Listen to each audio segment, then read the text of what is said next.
6 News Sports.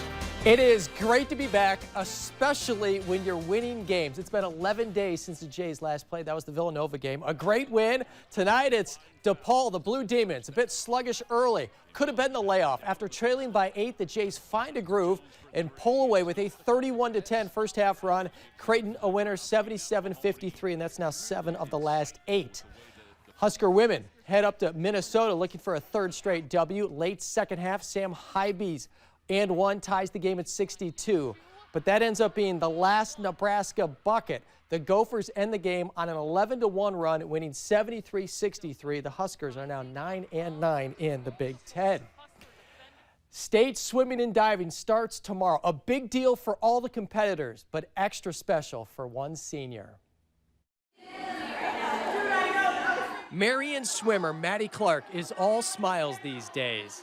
But it wasn't always that way. I saw a car kind of not spinning, but it was definitely like over the line and it was coming at me, and I saw it and I didn't even know what to do in that moment. She was hit head on in late September, just 5 minutes from home after practice.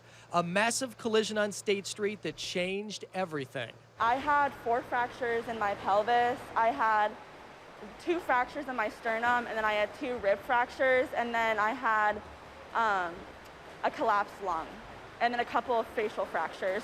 That's quite a list, especially for someone who had big plans in the pool.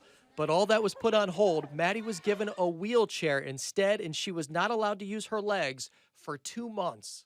It was definitely hard. I was so tempted so many times to just stand up and be like, oh, I'm done with this. Like, because like you're in a house and like it's so much easier to walk 5 feet than to get in your wheelchair from bed and roll 5 feet. It's so much easier. Finally, Maddie healed enough where she could start to return to what she was used to, and that included swimming.